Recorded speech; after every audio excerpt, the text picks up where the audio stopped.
তিরমিজি শরীফের হাদিস, নবীজি বলেন ক্বালা রাসূলুল্লাহি সাল্লাল্লাহু আলাইহি ওয়াসাল্লাম ইগতানিম খামসান ক্বাবলা খামসিন। নবীজি জানাইয়া দেন আমার উম্মতের দল, 5 জিনিস আসার আগে 5 জিনিসের মূল্যায়ন করো। 1 নাম্বার শাবাবাকা ক্বাবলা হারামিক, বার্ধক্য আসার আগে যৌবনকালকে মূল্যায়ন করো। গভীর মনোযোগ দিয়ে শ্রবণ করেন। আজ অনেক যুবক 5 ওয়াক্ত নামাজ পড়ে না। কত সুন্দর নামাজের সিস্টেম, একবারে আল্লাহ পাক কত সুন্দর করে দিলেন। জোহর থেকে আসর অনেক লম্বা গ্যাপ, আসর থেকে মাগরিব অনেক লম্বা গ্যাপ, মাগরিব থেকে এশা আবার লম্বা গ্যাপ, এশার থেকে ফজর আবার লম্বা গ্যাপ। এই এত সুন্দর সিস্টেম থাকা সত্ত্বেও অনেক মানুষ নামাজগুলো ঠিক মতো আদায় করে না। তো আল্লাহর হাবিব বলেন শাবাবাকা ক্বাবলা হারামিক, 1 নাম্বার হলো বার্ধক্য আসার আগে যৌবনকালকে মূল্যায়ন করো। আজ আমরা যুবকেরা নামাজ পড়ি না, সেজদা দিই না, আল্লাহর হুকুম মানি না, নবীর তরিকা মানি না, ভালো ভালো কাজগুলি আমরা করি না। এই যৌবনকালে কাজ করতে অনেক মজা, ওযু করতে অনেক লং সময় নামাজ কালাম পড়া যায়, লম্বা লম্বা সেজদা দেওয়া যায়, লং সময় দাঁড়িয়ে থাকি নামাজ পড়া যায়। কিন্তু বৃদ্ধ হয়ে গেলে অনেক সময় ওযু করলো বলতে পারে না, ঠিক মতো নামাজটা আদায় করতে পারে না, কোমরে ব্যথা হয়, মাজায় ব্যথা হয়, মাঝে মাঝে মাথায় ব্যথা হয়, চলাফেরা করতে কষ্ট হয়। কিন্তু যৌবনকালে যে করণীয় ছিল এই সময়টা অবহেলা করার কারণে তোমার জন্য বড় বিপদ। এই জন্য নবী বলেন শাবাবাকা ক্বাবলা হারামিক, বার্ধক্য আসার আগে যৌবনকালকে মূল্যায়ন করো। 2 নাম্বার ওয়াসিহাতাকা ক্বাবলা সুকুমিক, অসুস্থতার আগে সুস্থতাকে তুমি মূল্যায়ন করো। মাঝে মাঝে দেখা যায় অনেক মানুষ অসুস্থ হলে আল্লাহ তাআলার দরবারে আরজ করে, ও মালিক আমি অসুস্থ হয়ে গেলাম, আমাকে যদি তুমি সুস্থ করো আমি এই জিনিসটা করব, এই কাজটা আমি করব, ও আল্লাহ তুমি আমাকে সুস্থ করে দাও।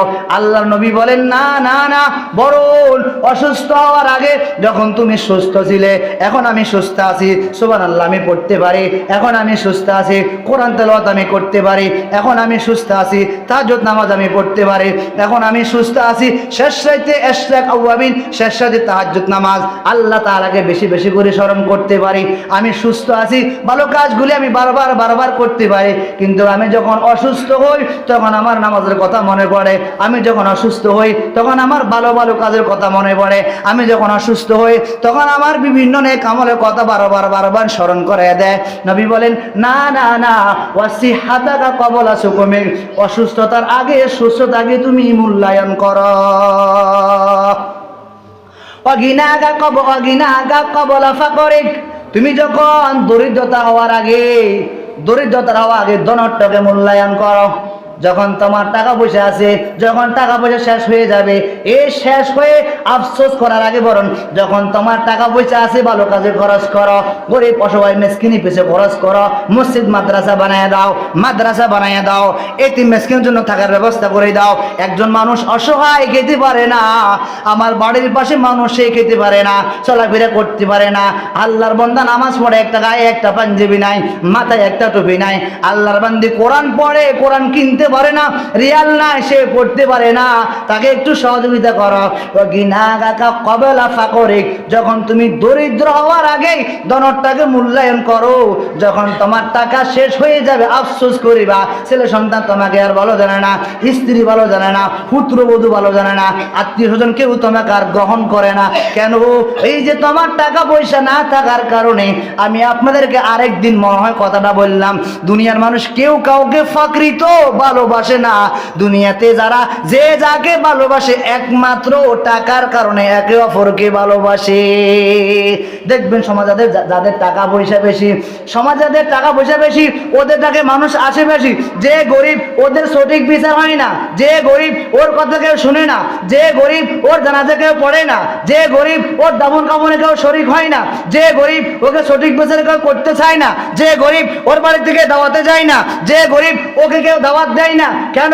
ওকে এই গরিব মানুষ আমার সমাজে আসলে সমাজ নষ্ট হয়ে যাবে, এই বাড়িতে আসলে যে 5,000 টাকা দিয়ে কিছু উপহার দিতে পারবে না, উপঢৌকন দিতে পারবে না। এই জন্য না না না, বরং টাকাওয়ালার চাইতে গরিবেরা 500 বছর আগে জান্নাতে যাবে। চিল্লাই বলেন সুবহানাল্লাহ।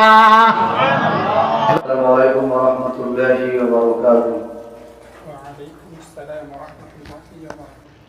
إن الحمد لله والصلاة والسلام على من لا نبي بعده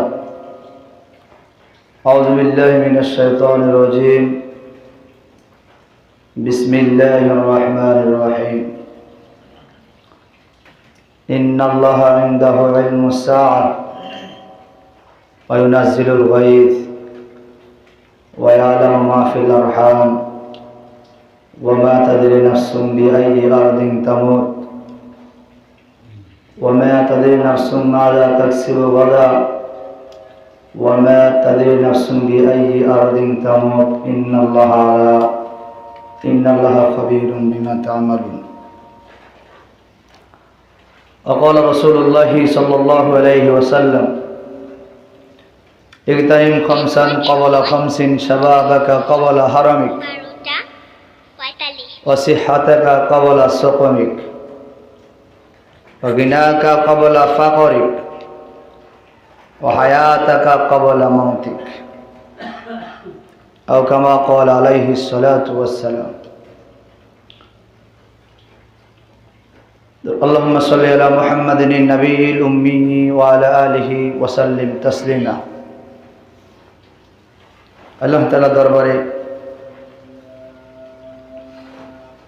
লাখো শুকরিয়া, যিনি অত্যন্ত দয়াময়, ইহসান করে ভালোবাসে, হাজারো কাছ থেকে অবসর করে দিনের পরিবেশে জান্নাতের বাগানে আমাদেরকে একত্রিত হওয়ার সুবর্ণ সুযোগটুকু দান করেছেন। মহান আল্লাহ সুবহানাহু ওয়া তাআলা দরবারে অন্তর স্থল থেকে কালিমাত শুকর জ্ঞাপন করছি, আলহামদুলিল্লাহ। আজ আমি আপনাদের সামনে অত্যন্ত একটি গুরুত্বপূর্ণ বিষয় নিয়ে আলোকপাত করার প্রয়াস করছি। আল্লাহ তাআলা যদি তৌফিক এনায়েত করেন, ধারাবাহিক আমরা কোরআন ও সুন্নাহ থেকে আলোচনাগুলি শুনব এবং আলোচনাগুলি শোনার পর যথেষ্ট পরিমাণ মানার মেজাজ তৈরি করব, মানার ফিকির তৈরি করব, মানার জিন্দেগি তৈরি করব, যাতে করে আমার আলোচনা শোনার পর পরকালীন জীবন সুন্দর হয়, আলোচনা শোনার পর দুনিয়ার জীবন মুক্তি হয়, আখিরাতের জীবন শান্তিময় হয়। এই জন্য বছরে 52 জুমা প্রতিদিন কম বেশি আমাদের আলাপ আলোচনা হয়। এমন কোনো জুমা নাই যে জুমাতে কোনো আলোচনা নেই। দুঃখ ভারাক্রান্তর বিষয় হলো আলোচনা শোনার পরও আমাদের ভিতরে কোনো চিন্তা, কোনো পরিবর্তন নেই। ফলাফল কি আসলো? এতে ফলাফল আসলো আমার বয়ান শুনে কোনো লাভ নেই। জুমার দিন 1.5 ঘন্টা 2 ঘন্টা 1 ঘন্টা মসজিদের সময় নষ্ট করে কোনো লাভ নেই। সপ্তাহে একদিন আমি হাজিরা দিই, এই হাজিরা দিয়ে কোনো লাভ নেই। অতএব যদি আমি আলোচনা শুনে যদি আমার পরিবর্তন না হয়, জিন্দেগি সুন্দর না হয়, আখিরাত যদি কামাই না করতে পারি, পরকালীন জীবন যদি সুন্দর না হতে পারে, তাহলে আমি আলোচনা শোনার কোনো প্রয়োজন নাই, মসজিদে আসার কোনো প্রয়োজন নেই। কারণ আমি গত জুমায় আপনাদেরকে বলছিলাম, গত জুমায় আমাদের আলোচনা ছিল, ওখানে আমাদের কিছু কথা ছিল, বিশেষ কিছু কথা ছিল যে একজন আল্লাহর বান্দা শ্বশুর বাড়ি যায়, যাওয়ার সময় আম্মাজান তাকে বলল, সন্তান শ্বশুর বাড়ি একা যাইবে, কাউকে নিতে পারবা না। সন্তান যখন শ্বশুর বাড়িতে রওনা হলো, যাওয়ার পথে দেখেন তার সাথে কেউ জানি হাঁটতেছে। হঠাৎ করে সন্তান ওইখান থেকে ব্রেক করে বাড়িতে চলে গেল। আম্মা সন্তানকে প্রশ্ন করে, সন্তান তুমি কেন আবার বাড়িতে ফিরলে? সন্তান ডেকে বলে, আম্মাজান আপনি বললেন শ্বশুর বাড়ি একা যাওয়ার জন্য, এখন আমি দেখতেছি আমার পাশে আমার সাথে কেউ জানি একজন যাচ্ছে আমার সাথে। তো আম্মা বলে, সে কে? কথার ধারণটা রূপটা এমন, সে ছায়ার মধ্যে আমাকেও দেখা যায়। আমি যখন বসি সে আমার সাথে বসে, আমি যখন চলাফেরা করি আমার সাথে চলে, আমি যখন হাত উঠাই সে আমার সাথে হাত উঠাই। তো আম্মা বলেন, বোকা, এটা কোনো দ্বিতীয় মানুষ নয়, বলেন এটা তোমার গায়ের ছায়া। এখান থেকে শিক্ষণীয় বিষয় হলো, এই যে লোকটার গায়ের ছায়া যেমন লোকটা চললে গায়ের ছায়া অবশ্যই চলবে, তেমনি ঠিক আমার দুনিয়ার জিন্দেগি যত সুন্দর হবে, দুনিয়ার ভালো ভালো কাজ যত সুন্দর হবে, এলোমেলো কাজ যত ব্যতিক্রম হবে, ঠিক তেমনি তার প্রতিদান আখিরাত নামক জগতে আল্লাহ পাক আমাকে ওই গায়ের ছায়ার মতো মালিক চূড়ান্ত ফয়সালা করে, হয়তো জান্নাত না হয় না জাহান্নাম, আমার আপনার ফয়সালা হবে। এজন্য আমার জিন্দেগি পরিবর্তন করা চাই। পরিবর্তন না করি তাহলে বয়ান শোনার কোনো প্রয়োজন নাই।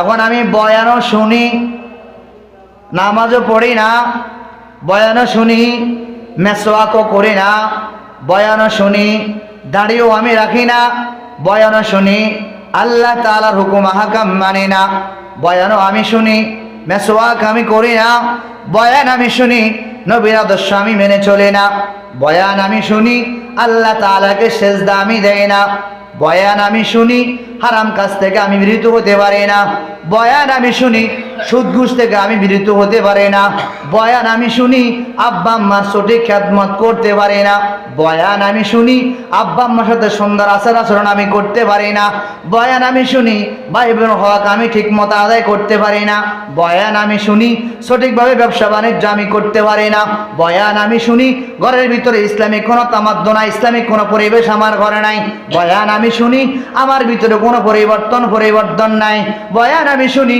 আমার ভিতরে কোনো ইসলামিক কোনো চিন্তা চেতনাও আমার ভিতরে নাই। এটা হলো ওই ব্যক্তির মতো যে পুরো রাত একজন ব্যক্তিকে বলল যে সন্তান বলো, আমি তোমাকে পুরো রাত একটা জিনিস তোমাকে চর্চা করতে আসি, প্র্যাকটিস করতে আসি। কে সেটা? সন্তান তুমি সকালবেলা ঘুম থেকে উঠি বলবা আসসালামু আলাইকুম ওয়া রাহমাতুল্লাহ। এই সন্তানকে পুরা রাত যখন নাকি শিক্ষা দিল, সন্তান বলো, রাত শেষে যখন হবে তুমি আমাকে বলবে আসসালামু আলাইকুম ওয়া রাহমাতুল্লাহ। পুরা রাত সন্তানকে প্র্যাকটিস করা হলো, সন্তান সকালবেলা উঠি বলে আপনি কেমন আছেন, আমি আপনাকে ভালো জানি। এখন বাবা বলেন আমি পুরো রাত তাকে শিখাইলাম কি, সে সকালবেলা আমাকে উপহার তার দিল কি? আমরা বয়ান করি কি, আপনারা শুনুন কি? কে কি বয়ান করে, কে কি শুনেন, কার কোনো পরিবর্তন নাই। ওই লোকের ছাগলের মতো হলো। এক আল্লাহর বান্দা ছাগল নাকি ইংরেজিতে কথা বলে, বড় খুশি হওয়ার পর আল্লাহর বান্দা আমার ছাগল ইংরেজিতে কথা বলে। হঠাৎ এক ইংলিশম্যান বলে তাহলে তার কোনো কথা নাই যে এখানে ছাগল ইংরেজিতে কথা বলে, আমি ইংলিশম্যান। দুজন মোটামুটি একবারে সেম টু সেম মোটামুটি ভালো হবে, তাহলে জিনিসটা আর একটু চমৎকার হবে। উনি ইংরেজিতে কথা বলে, আমি ইংরেজিতে কথা বলি। ছাগল বলে মে মে মে। এখন ওই আল্লাহর বান্দা মনে করলে বলল সে মে। ইংরেজিতে একটি মাস আছে জানুয়ারি, ফেব্রুয়ারি, মার্চ, এপ্রিল, মে। এখন মে যে বললুম মনে করলো মে, মে কোথায়, মে কোথায়? আল্লাহর বান্দা যাই হোক না কেন, হঠাৎ করি বাজারে দেখেন অনেকেই ছাগলের অনেক দাম। বাজার থেকে বেরিয়ে আসি বাড়িতে রাত্রে, ছাগলকে বলেন তাড়াতাড়ি আসো, একটু প্র্যাকটিস করে সকালবেলা তোমাকে বিক্রি করাবো, অনেক দাম। ইংলিশম্যান রেডি, ইংরেজিতে কথা বলতে হবে, তাহলে তোমার কমিশন বাড়বে। পুরা রাত ছাগলকে ধরে কানে ধরে ধরে বলে বলো তো মে মে মে। আগের মাসও নাই, এর পরের মাসও নাই, জানুয়ারি, ফেব্রুয়ারি, মার্চ, এপ্রিল, মে। এপ্রিলও নাই, আগস্টও নাই, মে, জুনও নাই। তাহলে আগের মাসও নাই, পরের মাসও নাই। পুরা রাত ছাগলকে যখন পড়ালো, সকালবেলা উঠে বলেন মে। মেজাজটা গরম হয়ে গেল। পুরা রাত কাকে আমি এত ডিউটি করলাম, প্র্যাকটিস করলাম, কি বললাম, কি শুনলো। পুরা রাত ডিউটি করার পর ওই যে তার সবসময় যে শব্দ বাক্য ব্যবহার হয়, আজ একই শব্দ আর একই হালত, সে আগের মতো বলে আবার মে। ও আজের একই হালত, শুধু কান শুনে বয়ান শুনে ঠিক মতো নামাজ পড়ে না। আল্লাহ জানে এই বয়ান শুনিয়া জাহান্নামে নাকি মারি খাইতে হয়। বয়ান করিয়া ও জাহান্নামে লাগবে, ও শুনিয়া ও জাহান্নামে যাবে, জিহাদ করিয়া ও জাহান্নামে যাবে, দান করিয়া ও জাহান্নামে যাবে। ভিন্ন ভিন্ন কারণ। আল্লাহর এক দানবী ব্যক্তিকে আল্লাহ পাক হাসরের ময়দানে প্রশ্ন করিবেন, বলো তুমি তো দানবী ছিলাই, দান কার জন্য করছো? দুনিয়ার মানুষ তোমাকে ধনট্ট বলবে, দানশীল বলবে। আজ আমার কাছে আর কোনো প্রতিদান নাই, যাও যাও যাও। দুনিয়ার মানুষ তো তোমাকে যে জন্য দান করছো, তোমাকে দানবী বলছে, এই জন্য তুমি যা পাবার দুনিয়াতে পেয়েছো। এখন আমি আল্লাহর দরবারে পাঠবো, আর তোমার কিছু নেই। আমার জিন্দেগি সুন্দর করা চাই, আমি ওই ব্যক্তির মতো না হই।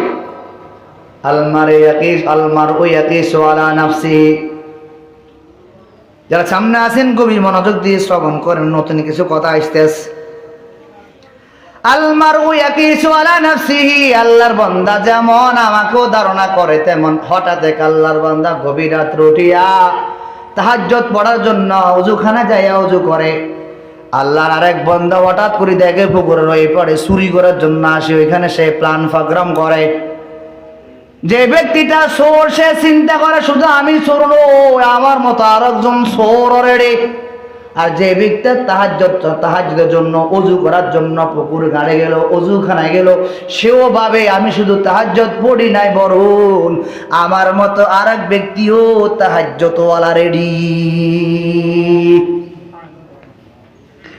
এই কথা বলার মানে কি? আলমারু ইয়াকিসু আলা নাফসিহি, দুনিয়ার মানুষ বদমাশ মনে করে আমিও বদমাশ, লন্ডা মনে করে আমিও লন্ডা, বদমাশ মনে করে আমিও বদমাশ। যারা রক্ত নিয়ে খেলাখেলি করা খেলাখেলি ভালো মনে করে, ওরা বলে আমিও রক্ত নিয়ে খেলাখেলি করি। যারা অন্যায় করে ওরা মনে করে আমিও অন্যায় করি। যারা জুলুম করে ওরা মনে করে আমিও জুলুম করি। যারা বদমাশি মনে করে ওরা মনে করে আমিও বদমাশি করে। আলমারু ইয়াকিসু আলা নাফসিহি, যে যেমন তার ধারণা তেমন হয়। সে নষ্ট মানুষ, আমাকেও চিন্তা করে এই ব্যক্তিটাও নষ্ট, সে খারাপ মানুষ, চিন্তা মনে করে এই ব্যক্তিটাও খারাপ। একজন খারাপ মহিলা চিন্তা করে এই মহিলাটাও খারাপ। একজন ভালো পুরুষ চিন্তা করে এই পুরুষটাও ভালো। কিন্তু আলমারু ইয়াকিসু আলা নাফসিহি, যে যেমন তার ধারণাটাও তেমন হতে পারে। চোর চিন্তা করে আমিও চোর, ওই ব্যক্তিও চোর। চোর চিন্তা করে আমিও চোর, ওই ব্যক্তিটাও চোর। তাহাজ্জুদওয়ালা চিন্তা করে আমি শুধু তাহাজ্জুদ পড়ি না, বরং তাহাজ্জুদওয়ালার চিন্তা হলো চোর ব্যক্তিও তাহাজ্জুদওয়ালা, আর চোর ব্যক্তি চিন্তা করলো তাহাজ্জুদওয়ালা ব্যক্তিটাও চোরওয়ালা। এখান থেকে ফলাফল কি? এখান থেকে ফলাফল হলো যে ব্যক্তি যেমন তার ধারণাটাও তেমন। আজ যারা রাহাজারি করে, খুনাখুনি করে, রক্তপাত করে, অন্যায় করে, অবিচার করে, জুলুম করে, এগুলো লাফালাফি বাড়াবাড়ি করে, ওরা মনে করো ওরা যেমন আমরাও তেমন। না না না, তোমরা যেমন আমরাও তেমন নয়। দুনিয়াতে অনেক মানুষ মনে করে আমরা হুজুরের আর পারি কি আর করি কি, আরে আমরা তো মিয়া কিছু পারি না, বরং আমরা যেইটা পারি আপনিও তো সেইটা পারেন না।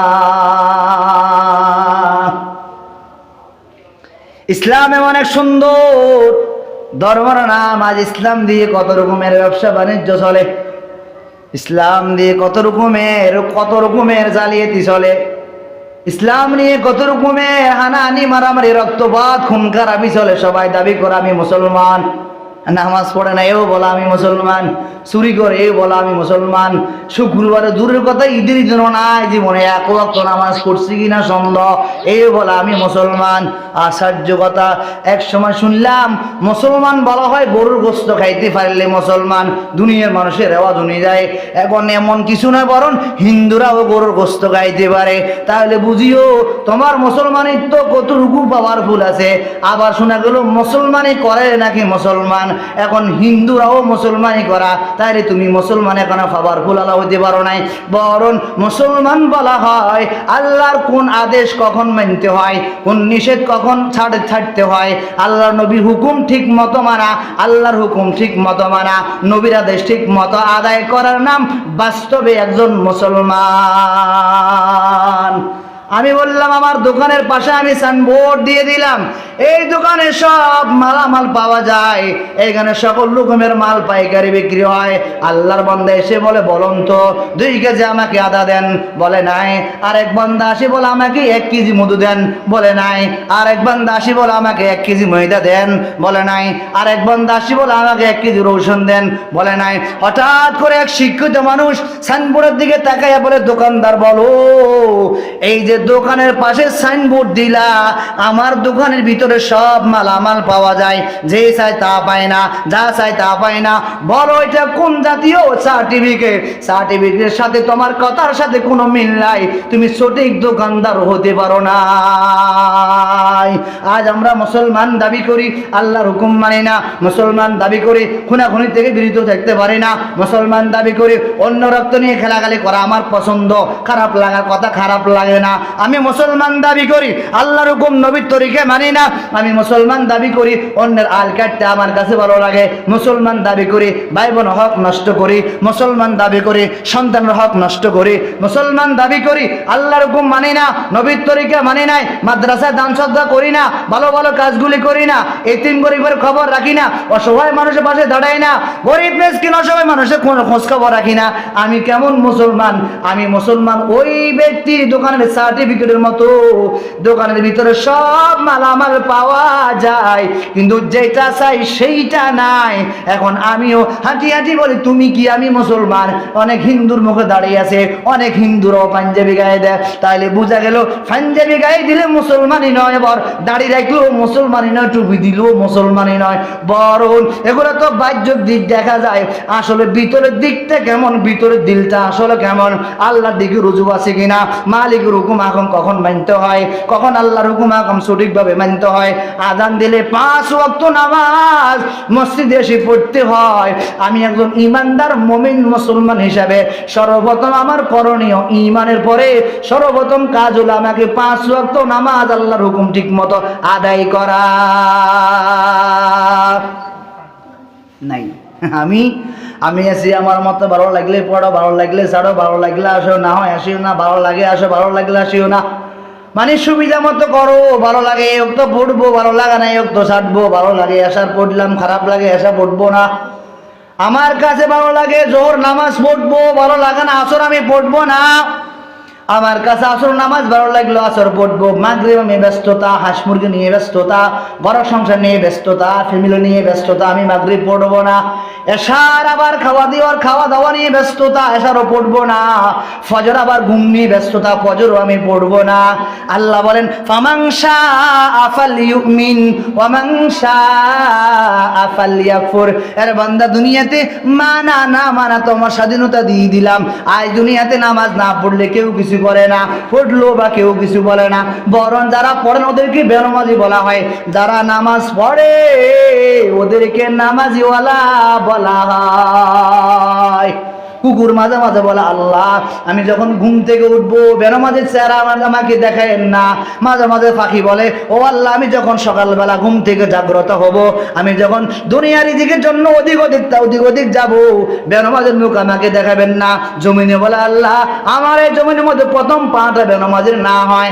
অন্য জানোয়ার বলে ও আল্লাহ আমি ঘুম থেকে উঠার পর কোনো বেনামাজির মুখ যাতে করে না দেখি। রাস্তা দিয়ে মানুষ যখন চলে তো নামাজি ব্যক্তি যখন নাকি এই পাশে চলে, বেনামাজি ব্যক্তি যখন এই পাশে চলে, তো নামাজিওয়ালা ব্যক্তি রাস্তার পাশটা গর্ব করে বলে এরে বেনামাজিওয়ালা বন্ধু দেখ আমার রাস্তার পাশে আমার কপাল কত ধন্য, আমার রাস্তার পাশ দিয়ে আমার উপর দিয়া নামাজি ব্যক্তি চলে।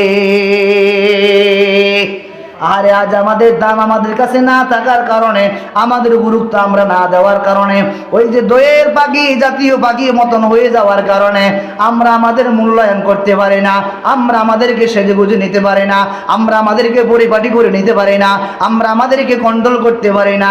দইয়ের পাখি জাতীয় পাখি প্রধানমন্ত্রীর পাশে পাওয়া যায়, বড় বড় অফিস আদালতে পাওয়া যায়, কিন্তু দইয়ের পাখি এমন এক হালত মাঝে মাঝে আবার দেখা যায় নাপাক জায়গার ভিতরে তাকে পাওয়া যায়। হঠাৎ করে কোন এক আল্লাহর বান্দা প্রশ্ন করে দয়াল পাখি বলো তোমার সম্মান কত বেশি, কত বেশি তোমাকে, যা তোমাকে বড় বড় লোকদের পাশে পাওয়া যায়, বিভিন্ন অফিস আদালতে পাওয়া যায়, প্রধানমন্ত্রীর পাশে পাওয়া যায়, বড় বড় অফিস আদালতে পাওয়া যায়, তোমাকে তুমি কেন এই জায়গায় আসলা?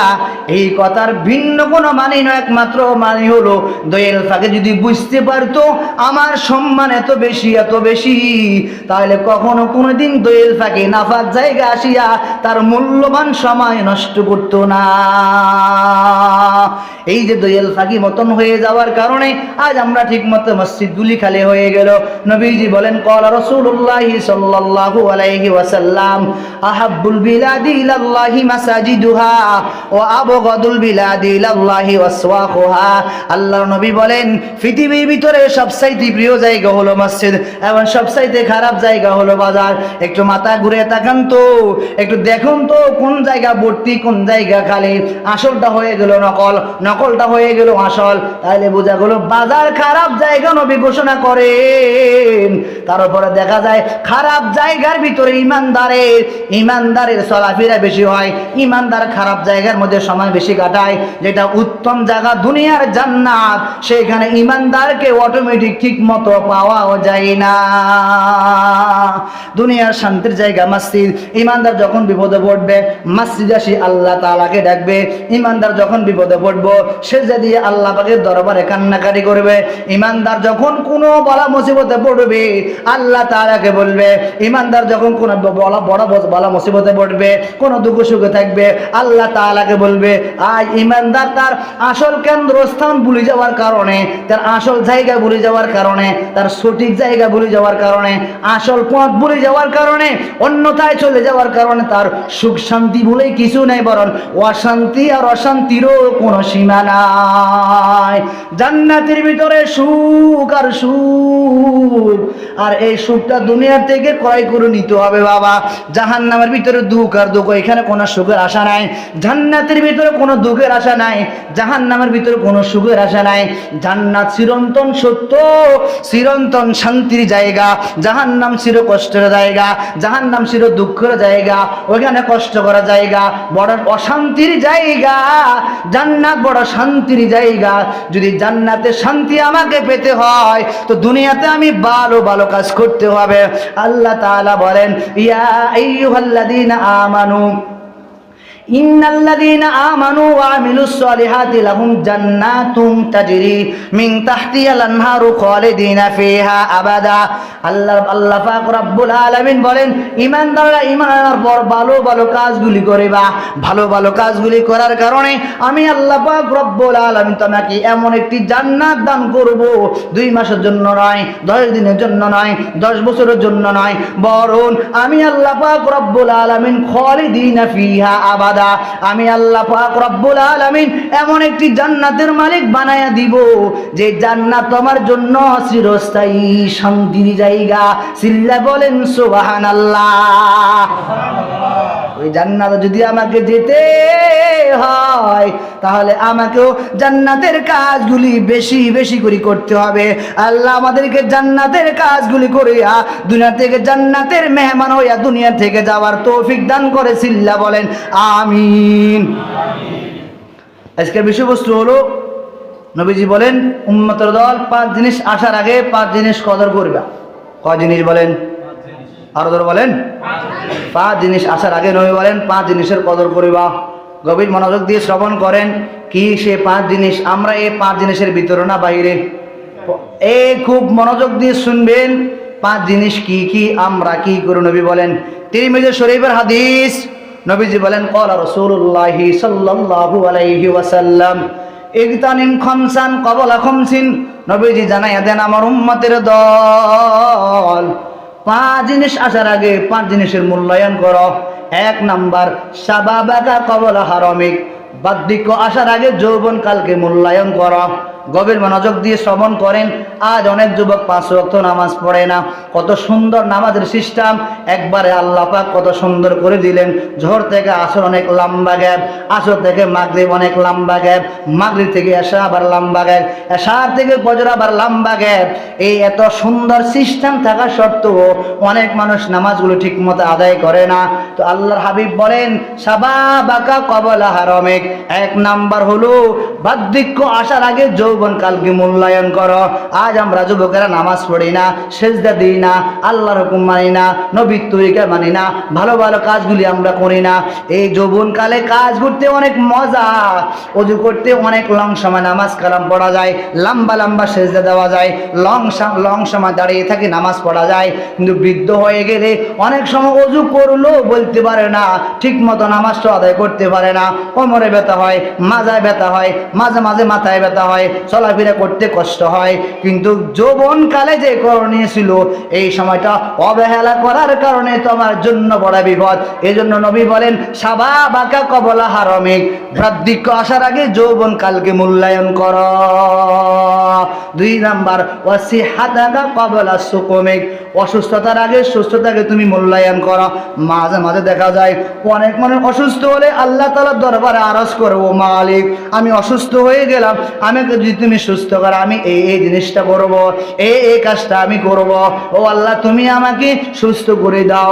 আল্লাহর নবী বলেন না না না, বরং অসুস্থ হওয়ার আগে যখন তুমি সুস্থ ছিলে, এখন আমি সুস্থ আছি, সুবহানাল্লাহ আমি পড়তে পারি, এখন আমি সুস্থ আছি, কোরআন তেলাওয়াত আমি করতে পারি, এখন আমি সুস্থ আছি, তাহাজ্জুদ নামাজ আমি পড়তে পারি, এখন আমি সুস্থ আছি, শেষ রাতে ইশরাক আওয়াবিন, শেষ রাতে তাহাজ্জুদ নামাজ, আল্লাহ তাআলাকে বেশি বেশি করে স্মরণ করতে পারি, আমি সুস্থ আছি, ভালো কাজগুলি আমি বারবার করতে পারি। কিন্তু আমি যখন অসুস্থ হই তখন আমার নামাজের কথা মনে পড়ে, আমি যখন অসুস্থ হই তখন আমার ভালো ভালো কাজের কথা মনে পড়ে, আমি যখন অসুস্থ হই তখন আমার বিভিন্ন নেক আমলের কথা বারবার স্মরণ করে দেয়। নবী বলেন না না না, ওয়াসিহাতাকা কবলা সুকুমিক, অসুস্থতার আগে সুস্থতাকে তুমি মূল্যায়ন করো। অগিনাগা কবলা ফাকরিক, তুমি যখন দরিদ্রতা হওয়ার আগে ধনটাকে মূল্যায়ন করো। যখন তোমার টাকা পয়সা আছে, যখন টাকা পয়সা শেষ হয়ে যাবে, এই শেষ হয়ে আফসোস করার আগে বরং যখন তোমার টাকা পয়সা আছে ভালো কাজে খরচ করো, গরিব অসহায় মিসকিনি পেছে খরচ করো, মসজিদ মাদ্রাসা বানায় দাও, এতিম মিসকিনের জন্য থাকার ব্যবস্থা করে দাও। একজন মানুষ অসহায় খেতে পারে না, আমার বাড়ির পাশে মানুষ সে খেতে পারে না, চলাফেরা করতে পারে না, আল্লাহর বান্দা নামাজ পড়ে, একটা গায়ে একটা পাঞ্জাবি নাই, মাথায় একটা টুপি নাই, আল্লাহর বান্দি কোরআন পড়ে, কোরআন কিনতে পারে না, রিয়াল নাই সে পড়তে পারে না, তাকে একটু সহযোগিতা করো। কবলা ফাকরিক, যখন তুমি দরিদ্র হওয়ার আগে ধনটাকে মূল্যায়ন করো, যখন তোমার টাকা শেষ হয়ে যাবে আফসোস করিবা, ছেলে সন্তান তোমাকে আর ভালো জানে না, স্ত্রী ভালো জানে না, পুত্রবধূ ভালো জানে না, আত্মীয় স্বজন কেউ তোমাকে আর গ্রহণ করে না। কেন? এই যে তোমার টাকা পয়সা না থাকার কারণে। আমি আপনাদেরকে আরেকদিন মনে হয় কথাটা বললাম, দুনিয়ার মানুষ কেউ কাউকে ফাকরিত ভালোবাসে না। দুনিয়াতে যে যাকে ভালোবাসে একমাত্র টাকার কারণে একে অপরকে ভালোবাসে। দেখবেন সমাজে যাদের টাকা পয়সা বেশি, ওদের তাকে মানুষ আসে বেশি। যে গরিব ওদের সঠিক বিচার হয় না, যে গরিব ওর কথা কেউ শুনে না, যে গরিব ওর জানাজা কেউ পড়ে না, যে গরিব ওর দাফন কাফনে কেউ শরিক হয় না, যে গরিব ওকে সঠিক বিচার কেউ করতে চায় না, যে গরিব ওর বাড়ি থেকে দাওয়াতে যায় না, যে গরিব ওকে কেউ দাওয়াত দেয় না। কেন? ওকে এ গরিব মানুষ, আমার সমাজে আসলে সমাজ নষ্ট হয়ে যাবে, এই বাড়িতে আসলে যে 5,000 টাকা দিয়ে কিছু উপহার দিতে পারবে না, উপঢৌকন দিতে পারবে না। এই জন্য না না না, বরং টাকাওয়ালার সাথে টাকাওয়ালার চাইতে গরিবেরা 500 বছর আগে জান্নাতে যাবে। চিল্লাই বলেন সুবহানাল্লাহ। এখন আপনি চিন্তা করেন টাকাওয়ালারা কেন? তুমি টাকার হিসাব দিতে দিতে গরিব বলবো, দোয়া করি আমি তোমার আগে অটোমেটিক জান্নাতে প্রবেশ করিলাম। তাহলে 1 নাম্বার হলো শাবাবাকা কবলা হারামিক, বৃদ্ধ হওয়ার আগে যৌবনকালকে মূল্যায়ন করো। 2 নাম্বার ওয়াসিহাতাকা কবলা সুকুমিক, অসুস্থ হওয়ার আগে সুস্থতাকে মূল্যায়ন করো। 3 নাম্বার ওয়াগিনাগা কবলা ফাকরিক, দরিদ্রতা হওয়ার আগে ধনটাকে মূল্যায়ন করো। ও ফারাগাগা কবলা শুগুলিক, যখন তুমি ব্যস্ত থাকো ব্যস্ত হওয়ার আগে অবসর সময়কে মূল্যায়ন করো। ব্যস্ত হওয়ার আগে অবসর সময়কে মূল্যায়ন করো। যখন তুমি ব্যস্ত থাকো, ব্যস্ত থাকলে অনেক কাজ করা যায় না। যখন তুমি ফ্রি থাকো, ফ্রি অবস্থায় আল্লাহ তাআলাকে স্মরণ করো, নামাজ কালাম বেশি বেশি আদায় করো, ভালো ভালো কাজগুলি করার চেষ্টা করো। সমাজে এমন কিছু কাজ করে যাও, মানুষ যখন দুনিয়া থেকে বিদায় নিয়ে কবরে যাইবা, এই আল্লাহর বান্দা টাকা থাকা শর্তে একটা মক্তব করে দিল, নুরানি একটা মাদ্রাসা করে দিল, একটা মসজিদ করে দিল, গরিব একটা মানুষের বাড়িঘর করে দিল। এই মেয়েটা বিবাহ দিতে পারে না, টাকার জন্য তাকে টাকা দিয়ে সহযোগিতা করলো, মানুষটা মরে গেল, তার স্মৃতিটা দুনিয়াতে রেখে গেল। এজন্য বলেন ও ফারাগ আগা কবলা সুগুলিক, ব্যস্ততা হওয়ার আগে অবসর সময়কে তুমি অবসর সময়কে তুমি দাম দাও। যখন তুমি ফ্রি থাকো আল্লাহ তাআলাকে ডাকো, যখন ব্যস্ত হয়ে যাবে তখন এই কাজগুলি করা তোমার জন্য দুষ্কর হয়ে যাবে। 5 নাম্বার বলেন ও হায়াতাকা কবলা মাউতিক, নবীজি বলেন এবং ও হায়াতাকা কবলা মাউতিক, মৃত্যুবরণ করার আগে হায়াতকে মূল্যায়ন করো। চিল্লায় বলেন সুবহানাল্লাহ। অত্যন্ত দামি একটি হাদিস, তিরমিজি শরীফের মধ্যে নবী বলেন আমার উম্মতের দল 5টি জিনিস আসার আগে 5 জিনিসের মূল্যায়ন করো। ও যুবক তোমার, ও বৃদ্ধ বাবা, বৃদ্ধ হওয়ার আগে যৌবন কালকে দাম দাও। অসুস্থ আব্বা যান, অসুস্থ হওয়ার আগে সুস্থতাকে দাম দাও। ও টাকাওয়ালা বাবা, টাকা পুড়ে যাওয়ার আগে টাকা থাকতে টাকাকে দাম দাও। ও ব্যস্ততা আব্বা যান, ব্যস্ত হওয়ার আগে অবসর সময়কে দাম দাও। ও আব্বা যান, মৃত্যু হওয়ার আগে হায়াতকে তুমি দাম দাও। আজ বলেন তো আমাদের কি হালত, মন মতো আমরা চলি। প্লাস্টিক মানুষ আছে নি? প্লাস্টিকের মানুষ আছে না? জোরে বলেন, আর জোরে বলেন। প্লাস্টিকের মানুষ আছে নি? আচ্ছা বলেন তো, প্লাস্টিকের মানুষ ভাত খায়নি? আর জোরে বলেন, খায়নি, দোকান করেনি, ব্যবসা বাণিজ্য করেনি, কথাবার্তা কয়নি, সালাম কালাম দেয়নি, এর কোনো হিসাব নিকাশ হবেনি? বলেন না? তাইলে প্লাস্টিকের মানুষের মতো যদি আমিও মানুষটা প্লাস্টিক হই, তাইলে আমার মধ্যে আর প্লাস্টিকের মানুষের মধ্যে কি তফাৎ করা যেতে পারে? সমান। হঠাৎ করে এক নিউ মার্কেটে ছোট এক সন্তান যায়া ওই মূর্তি দিকে তাকায় বলে আম্মা জান কেমন আছেন? মা বলে কি ব্যাপার, আমি তোর পাশে। আম্মাজান লাগাস লাগে, দেখতে আম্মাজানের মতো কোয়ালিটি দেখা যায়। না, তোর আম্মাজান ওই জায়গায় নয়, তোর আম্মাজান হইলাম আমি। প্লাস্টিকে মানুষের কোনো দাম নাই, কেউ মূল্যায়ন করে না, সমাজে কে দাওয়াত দেয় না, খবর করতে গেলে কে খবর দেয় না, দাওয়াত থেকে খবর দেয় না, ভালো কাজের মধ্যে সামিল হয় না, কেউ কাউকে ডাকে না, কোথাও তাকে সামিল হতে দেয় না, ভালো কোনো হাউজে তাকে পাওয়া যায় না। এই প্লাস্টিকের মানুষের যেমন কোনো দাম নাই, আর যারা প্লাস্টিকের মতো রূপ ধারণ করে নামাজও পড়ে না, দিন মানে না, ধর্ম মানে না, আল্লাহকে চিনি না, রক্তপাত করে, খুনাখুনি করে, অন্য রক্ত দেখলে ভালো লাগে, অন্যকে মারামারি খুনাখুনি করতে গেলে আনন্দ লাগে, এই ব্যক্তিটাও আসল মানুষ নয়, বরং মানুষের উপর দেখতে যদিও লাগেতে প্লাস্টিকের মানুষের চাইতে ওই লোকটা বড় খারাপ। ঠিক না বেঠে?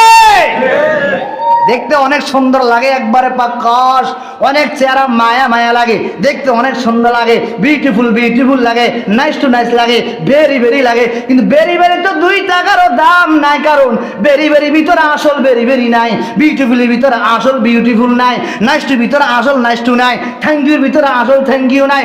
দেখতে মানুষের মতো লাগলেও আবু জাহিল আবু লাহাবের মতো লাগে, কারণ আবু লাহিব আর আবু জাহিল যেগুলা করছে, এখন দুনিয়াতে যারা যেগুলা করে এগুলা আবু লাহিব বা আবু জাহিলও করে নাই। ঠিক না বেটে?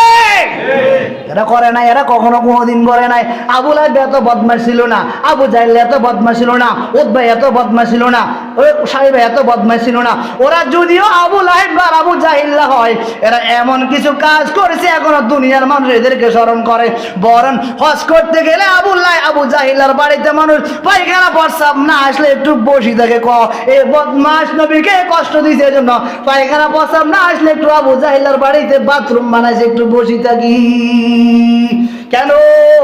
এত সুন্দর এক সুন্দর মদিনায় বাড়ি, এই বাড়ি মক্কা মদিনা বাড়ি হওয়া সত্ত্বেও কেন মানুষ সেইখানে প্রস্রাব পায়খানা করতে যায়? একমাত্র কারণ হলো ইসলাম আর তামাদ্দুকে অবহেলা করার কারণে, না মানার কারণে, দুশ্মনী করার কারণে, মুস্তানি করার কারণে, গাদ্দারি করার কারণে। আল্লাহ বলেন লা যা আমি আল্লাহ ছেড়ে দিলাম, রশি অনেক লম্বা বাড়তে থাকো, যখন আমি আল্লাহ টান দেবো আমার সামনে অটোমেটিক তোমাকে হাজির হতে হবে। গুড়ি কাট কর, गुड़ी कर कर कागज कागज काट कर, गुड़ी बना कर उड़ाता है हवा में, गुड़ी बेचारा किया करेंगा रसी माওলারি হাতে।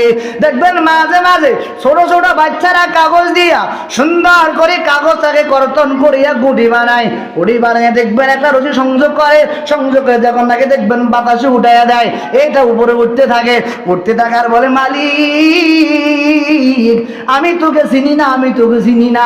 মালিক বলে যাও কোনো সমস্যা নাই, প্রথম আসমান, দ্বিতীয় আসমান, তৃতীয় আসমান, চতুর্থ আসমান, পঞ্চম ষষ্ঠ সপ্তম আসমান উঠতে পারো, আমার কোনো অসুবিধা নাই। মাথায় রাখিও তুমি যতটুকু যাও না কেন কোনো সমস্যা নাই। ওই যে তোমার রশি যে দেওয়া, ওই যে তোমার পাশে যে রশি সংযোগ করে দেওয়া, এই রশি কিন্তু আমার কাছে অটোমেটিক। তুমি যেটাই যাও না কেন, লন্ডন, আবুধাবি, কুয়েত, কাতার, সৌদি আরব, যেখানে লুকাও না কেন, আমি আল্লাহ যখন বলবো আয় আয় আয় ইরা যা আজালুহুম লা ইস্তাখিরুনা সাআতাও ওয়া লা ইস্তাকদিমুন, আমি আল্লাহ যখন বলবো এক সেকেন্ড পরও হবে না, এক সেকেন্ড আগেও হবে না। মুস্তানি করছো আর মুস্তানি চলবে না, অহংকারী করছো আর অহংকারে চলবে না, গাদ্দারি করছো আর গাদ্দারি চলবে না, টাকার খবর দেখাইছো আর টাকা নাই, জমিনের খবর দেখাইছো আর জমিন নাই, গাড়ির খবর দেখাইছো আর গাড়ি নাই, জায়গা জমিনের খবর দেখাইছো আর জায়গা জমিনের নাই, ক্ষমতার দাপট দেখাইছো আর ক্ষমতা নাই, মিম্বরে বসিয়া বসিয়া এলেমেলে কথা বলছো আর মিম্বর তোমার নাই, স্যারে বসিয়া বসিয়া হয়তো কথাবার্তা বলছো, মোস্তানি করছো, এই হাত দিয়ে ইশারা দিয়ে দিয়ে মানুষের জীবন নষ্ট করছো। যাও তোমার হাতের ইশারাও নাই, শেয়ারও নাই, এমপিও নাই, মন্ত্রীও নাই, ইমামতিও নাই, এখন শুধু আছো তুমি আর আমি। বলো এই যে দুনিয়াতে যা কিছু করছো আমি আল্লাহর দরবারে পরিপূর্ণ সব কিছুর হিসাব দিয়া তারপরে তোমার জন্য জান্নাত অথবা জাহান্নামের চূড়ান্ত ফয়সালা করা হবে। ইসলাম তো শান্তির ধর্ম, ইসলাম যদি দেশের মধ্যে থাকতো কত শান্তি হতো। আর ইসলাম না থাকার কারণে আমাদের মধ্যে ওই ইসলাম ভাই আছে কিন্তু ইসলাম নাই। যদি ইসলাম ভাই থাকে কখনো কোনোদিন ইসলাম নামক শান্তি আমরা পাবো না, বরং ইসলাম তো তার নাম হতে পারে আসলে ওই মক্কা মদিনা। ইসলাম যদি বাংলাদেশে এখনো আসে আর থাকে তাহলে কখনো কোনোদিন মারামারি হানাহানি হবে না, আমার ভাই গুলি খাবে না, আমার বোন বেপরদাওয়ালা হবে না, আমার বোনকে নির্যাতন করা হবে না, আমার ভাইকে নির্যাতন করা হবে না, আমার আম্মার বুক খালি করা হবে না, আমার বোনের অন্যান্য কেউ টানাটানি করতে পারবে না। বরং যদি ইসলামের মতো ব্যবহার করা হয়, কোন জালেম, বদমাশ, অন্যায়কারী, অবিচারকারী, জুলুমকারী কখনো কোনো মানুষের গায়ে হাত তুলতে পারবে না। বরং ইসলামটা এমন হয়ে গেল ওই বাসা ইসলাম, মক্কার দিকে চলে যায়। আমার ভিতরে কিছু না থাকার কারণে হানাহানি, মারামারি আর খুনাখুনি যত হতে থাকে আমরা শুনি আর দেখি। এমন একদিন আসবো আসমান জমিনও দেখে ও দুনিয়ার মানুষ, আমি আল্লাহর দরবারে সাক্ষী হিসাবে তোমাকে পেশ করতে হবে। আল্লাহ যা বললাম শুনলাম আমাদেরকে বেশি বেশি করে আমল করার তৌফিক দান করে, সিল্লা বলেন আমিন। আমল করবেন ইনশাআল্লাহ তাআলা, বেশি বেশি করার চেষ্টা করবেন, নিজেকে তৈরি করেন। শুধু খবর দেখি খবর চিন্তা করেন না, নিজের খবর চিন্তা করেন। অনেক খবর দেখেন, ভালো দিক, এটা ভালো দিক। আপনাদের খবর দেখেন বাপ, আপনাকে চিন্তা আছে যে আমার খবর কোথায়। 5 দিন নেট ছিল না, কত মানুষ আফসোস করে নেট নাই। দুঃখ আর আফসোসের বিষয়, নেট না থাকাতে 5 দিন নেট না থাকাতে কত দুঃখ প্রকাশ করে। কিন্তু এই যে আমি নেট ছাড়া আমার মোবাইল চলে না, কিন্তু এই চিন্তাটা বান্দার ভিতরে নাই, আমল ছাড়া সে জান্নাতেও যেতে পারবে না। হাই হাই বড় দুঃখ, বড় আফসোসের বিষয়। 5 দিন নেট নাই, হা হয়ে গেল, মানুষ অস্থির হয়ে গেল, বিভ্রান্তির মধ্যে পড়ে গেল, লেনদেন বন্ধ হয়ে গেল, যোগাযোগ বন্ধ হয়ে গেল, অস্থিরতা বেড়ে গেল, সবাই হাহাকার হয়ে গেল। কিন্তু এই বন্দার ভিতরে 5 দিন নেট না থাকার কারণে কত চিন্তার চেতনা ভিতরে আসে গেল। এই বন্দা এই কথা চিন্তা করে না, আমার মোবাইলে নেট ছাড়া যখন নাকি মোবাইল ডাটা অন হয় না, অথবা আমি লেনদেন করতে পারি না, নেট আমার চলে না, এই কথা বন্দার ভিতরে নাই যে আমি জান্নাত যেতে হলে আমল ছাড়া কখনো কোনোদিন জান্নাতও আমাকে যেতে পারবো না। 5 ফুটওয়ালা একজন মহিলা 12 হাতওয়ালা একজন শাড়ির মধ্যে সে ঘুরতে পারে না। নাউযুবিল্লাহ বলেন, আর জোরে বলেন। একজন মহিলা 5 ফুট, শাড়ি কয় হাত? কি রে বাপ বলেন না কেন মিয়া? আর জোরে বলেন। ধরেন একজন মহিলা 5 ফুট অথবা ধরেন আর একটু কম বেশি হতে পারে, যাই হোক না কেন 5 ফুট ধরে নিলাম। একজন মহিলা 5 ফুট হওয়ার পরও যদি নাকি 12 হাতওয়ালা শাড়ি পরিধান করে তারপর খালি থাকে, এটা বুঝতে হবে মহিলা নবরণ, মহিলা নামে নিষ্ঠুর সুন্দর একটা পুরুষ। নাউযুবিল্লাহ বলেন না মিয়া?